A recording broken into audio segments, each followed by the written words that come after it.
Hi friends, welcome to Tamil trader Raja. இந்த வீடியோவில் ஒரு ட்ரைலிங் ஸ்டாப் லாஸ் வச்சு எப்படி அதிக அளவு ப்ராஃபிட் இருக்குது, அதிக பாயிண்ட்ஸ் பிடிக்கிறத பார்க்க போகிறோம். இதில் நம்ம வழக்கமாக யூஸ் பண்ணுற ட்ரெண்ட் பிரேக்கிங் மெத்தட் தான் யூஸ் பண்ணுறோம். பெரிய ட்ரெண்ட் லைன் வாங்கியிருக்கோம், அதை பிரேக் பண்ணியிருக்கு. 232 வரைக்கும் ஹை போயிட்டு திரும்ப ரீடெஸ்ட் ஆகி மறுபடியும் அந்த 232 பிரேக் பண்ணும்போது நம்ம வாங்குறோம்.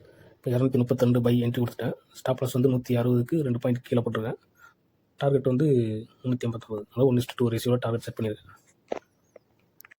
இப்போ இதில் என்னோடய ட்ரைலிங் ஸ்டாப் லாஸ் வந்து 1:1 ரேஷியோ, அதாவது 313 அந்த ரேட்டு தொட்டதும் நான் வாங்கின ப்ரைஸ்லேருந்து ஒரு 3.4 பாயிண்ட் வந்து கூட வச்சு ஸ்டாப் லாஸ் மாற்றுவேன். இதில் கவனிச்சா கரெக்டாக அந்த 313 தொட்டுருச்சு. இப்போ என்னோடய ஸ்டாப் லாஸ் வந்து 248. நான் வாங்கின பாயிண்டில் உள்ள ஒரு 10 பாயிண்ட் கூட வச்சு நான் ஸ்டாப் லாஸ் செட் பண்ணியிருக்கேன். இப்போ எனக்கு ரிட்டர்ன் ஆகி அடித்தாலும் எனக்கு பெரிய நஷ்டம் இல்லை. இப்போ அடுத்த டார்கெட்டுக்காக வெயிட் பண்ணுறேன். திரும்ப 349 அதை தொட்டுருச்சு அப்படின்னா அந்த தொட்ட கேண்டிலுக்கு முந்தின கேண்டில் இருக்குல்ல, 5 மினிட்ஸ் கேண்டில், அதோட லோ வந்து ஸ்டாப் லாஸை நான் செட் பண்ணுவேன். இப்போ கீழே இறங்குது. இப்போ இதுதான் ஃபஸ்ட் டார்கெட். 313 கிட்ட வந்ததுல இது ஒரு டார்கெட், ஃபஸ்ட் டார்கெட். அதை தொட்டிருக்கு. கவனிச்சோன்னா பையர்ஸ் இன்னும் ஸ்ட்ராங்காக தான் இருக்காங்க. ஸோ அதனால் கான்ஃபிடண்ட்டாக இருக்கலாம். இதில் நான் நோட் பண்ண இந்த டார்கெட் பாயிண்ட் 1, டார்கெட் பாயிண்ட் 2, அதாவது 313 target point 1, 349 target point 2, 471 target point 3. இப்போ 349 என் டார்கெட் பாயிண்ட் 2ஆவதையும் தொட்டுருச்சு. என் டார்கெட் பாயிண்ட் 2 தொட்டுருச்சு. இப்போ நான் என் ஸ்டாப் லாஸை வந்து அடுத்த கேண்டில் லோ கிட்ட மார்க் பண்ணுறேன்.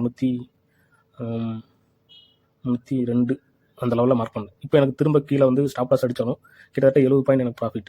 ஸோ நான் கான்ஃபிடண்ட்டாக டார்கெட் போட்டோம் அப்படின்னு இருக்கும். அந்த இடத்துல எனக்கு பயம் வராது. ஓகே, இவ்வளோ ஹை போயிடுச்சு, இந்த இடத்துல திணறுதே, எக்ஸிட் ஆகும், ப்ரீவியஸ் 2வது டார்கெட் பாயிண்ட்டு தொட்டுருச்சு அப்படின்ட்டு ஒரு பயம் வராது. இப்போ நான் காத்துக்கிட்டு இருக்கேன். சில நேரம் அந்த டார்கெட் தொடாமலே கீழே போயிடும்.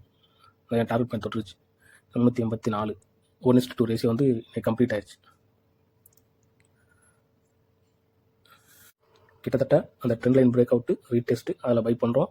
ஸ்டாப் லாஸு இது என்ட்ரி கொடுத்து டார்கெட் கொடுக்குறோம். அது ட்ரைலிங் ஸ்டாப் லாஸ் வச்சு 1:2 181 பாயிண்ட்ஸ் வந்து நம்ம எடுத்துருக்கோம். So trailing stop loss use பண்ணோம்னா மேக்ஸிமம் அந்த பயம் இருக்காது. இந்த ட்ரைலிங் ஸ்டாப் லாஸ்மே மேக்ஸிமம் ஹிட் அடிக்க தான் செய்யும். டார்கெட் சின்னதாக இருக்கும்போது அது ஹிட் அடிச்சிடும். டார்கெட் வந்து ஹை பாயிண்ட்ஸில் இருக்கும்போது அந்த ட்ரைலிங் ஸ்டாப் லாஸை ஃபாலோ பண்ணுங்கள். இப்போ அதிக பாயிண்ட்ஸ் பிடிக்க முடியும். ஓகே ஃப்ரெண்ட்ஸ், உங்களுக்கு வீடியோ பிடிச்சினா லைக் பண்ணுங்கள், ஷேர் பண்ணுங்கள், ஃப்ரெண்ட்ஸுக்கெலாம் சொல்லுங்கள். ஏதாவது டவுட் இருந்தாலும் கேளுங்க. தேங்க்ஸ் ஃபார் வாட்சிங். நெக்ஸ்ட் வீடியோவில் பார்க்கலாம்.